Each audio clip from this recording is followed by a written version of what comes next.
ಸಂಸತ್ನಲ್ಲಿ smoke bomb ಕೋಲಾಹಲ ಸಂಬಂಧಿಸಿದ ಹಾಗೆ ಈವರೆಗೂ ಒಟ್ಟು 14 ಸಂಸದರನ್ನ ಸಸ್ಪೆಂಡ್ ಮಾಡಲಾಗಿದೆ. ಈ ಅಧಿವೇಶನದ ಅವಧಿ ಮುಗಿಯುವವರೆಗೂ ಕೂಡ ಅಧಿವೇಶನದಲ್ಲಿ ಭಾಗಿಯಾಗುವಂತಿಲ್ಲ ಅಂತ ಇವರುಗಳನ್ನ ಸಸ್ಪೆಂಡ್ ಮಾಡಲಾಗಿದೆ. ಕನಿಮೋಳಿ ಡಿಎಂಕೆಯ ಕನಿಮೋಳಿ ಸೇರಿದಂತೆ ಒಟ್ಟು 14 ಮಂದಿ ಸಸ್ಪೆಂಡ್ ಆಗಿದ್ದಾರೆ. ಸಂಸದರು ರಮ್ಯಾ ಹರಿದಾಸ್, ಡೀನ್ ಕುರಿಯಾಕೋಸ್ ಕೂಡ ಅಮಾನತುಗೊಂಡಿದ್ದಾರೆ. ಈ ಅವಧಿ ಮುಗಿಯುವವರೆಗೂ ಕೂಡ ಇವರು ಯಾರು ಕೂಡ ಸಂಸತ್ನಲ್ಲಿ ಭಾಗಿಯಾಗುವಂತಿಲ್ಲ. ಅನುಚಿತ ವರ್ತನೆ ಹಿನ್ನೆಲೆಯಲ್ಲಿ ಇವರೆಲ್ಲರನ್ನೂ ಕೂಡ ಸಸ್ಪೆಂಡ್ ಮಾಡಲಾಗಿದೆ. ಬೆಳಗ್ಗೆ ರಾಜ್ಯಸಭೆಯ ಟಿಎಂಸಿ ಸಂಸದರಾದ ಡೆರಿಕ್ ಒಬ್ರಿಯನ್ ಅವರನ್ನು ಕೂಡ ಅಮಾನತುಗೊಳಿಸಲಾಗಿತ್ತು.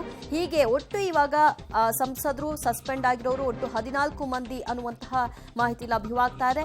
ಲೋಕಸಭೆಯ ಒಟ್ಟು 14 ಸಂಸದರು ಅಮಾನತುಗೊಂಡಿದ್ದಾರೆ. ಕಾರಣ ಅನುಚಿತ ವರ್ತನೆಯನ್ನ ತೋರಿದ್ರು. ಅಲ್ಲಿ ಸ್ಪೀಕರ್ಗೆ ಅವರು ರೆಸ್ಪೆಕ್ಟ್ ಮಾಡಿಲ್ಲ, ಅವರನ್ನ ಹೆಸರಿಡಿದು ಸಂಬೋಧಿಸಿದ್ರು ಅನ್ನುವಂತಹ ವಿಚಾರವೂ ಕೂಡ ಇಲ್ಲಿ ಇರೋದ್ರಿಂದ ಇವರೆಲ್ಲರನ್ನೂ ಈ ಅಧಿವೇಶನದ ಅವಧಿಯ ಮುಗಿಯುವವರೆಗೂ ಕೂಡ ಅಮಾನತುಗೊಳಿಸಿ ಆದೇಶವನ್ನ ಮಾಡಲಾಗಿದೆ. ಒಟ್ಟು 14 ಮಂದಿ ಡಿಎಂಕೆಯ ಕನಿಮೋಳಿ ಸೇರಿದಂತೆ 14 ಸಂಸದರು ಅಮಾನತುಗೊಂಡಿದ್ದಾರೆ.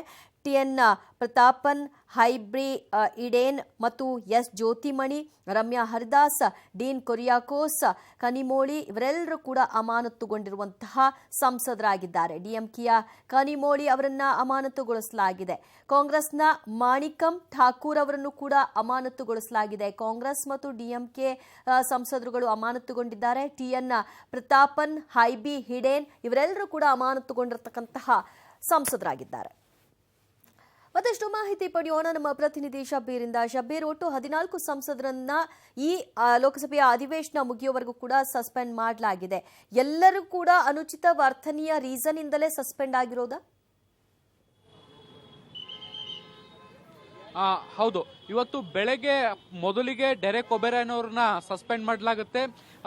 ಏನು ಅನುಚಿತ ವರ್ತನೆ ಮತ್ತೆ ನಿಯಮಗಳನ್ನ ಮೀರಿ ಪ್ರತಿಭಟನೆಯನ್ನ ಮಾಡಿದಂತ ಹಿನ್ನೆಲೆಯಲ್ಲಿ ಅವರನ್ನ ಈ ಕಲಾಪ ಮುಗಿಯುವವರೆಗೂ ಕೂಡ ಅಮಾನತ್ನಲ್ಲಿ ಇಡ್ಲಾಗಿತ್ತು. ಇದಾದ ಬಳಿಕ ಮತ್ತೆ 5 ಜನ ಕಾಂಗ್ರೆಸ್ ಸಂಸದರನ್ನ ಅಮಾನತು ಮಾಡುವಂತ ಕೆಲಸವನ್ನ ಮಾಡಲಾಗಿತ್ತು. ಅದಕ್ಕೂ ಕೂಡ ಅನುಚಿತ ವರ್ತನೆ, ನಿಯಮಗಳ ಮೀರಿ ಉಲ್ಲಂಘಿಸಿ ಪ್ರತಿಭಟನೆಯನ್ನ ಮಾಡಿರುವಂತದ್ದು. ಜೊತೆಗೆ ಏನು ಸ್ಪೀಕರ್ ಪೀಠಕ್ಕೆ ಅಗೌರವ ತಂದಂತ ಹಿನ್ನೆಲೆಯಲ್ಲಿ ಅವ್ರನ್ನ ಅಮಾನತು ಮಾಡುವಂತ ಕೆಲಸವನ್ನ ಈಗ ಅದು ಮುಂದುವರೆದಿರುವಂತದ್ದು. ಈಗ ಒಟ್ಟು 14 ಜನ ಸಂಸದರು ಅಂದ್ರೆ ಬೆಳಗ್ಗೆ ಆದಂತ 6 ಜನನ ಹೊರತುಪಡಿಸಿ ಈಗ 8 ಜನ ಸಂಸದರನ್ನ ಅಮಾನತು ಮಾಡುವಂತ ಕೆಲಸವನ್ನ ಮಾಡಲಾಗಿದೆ.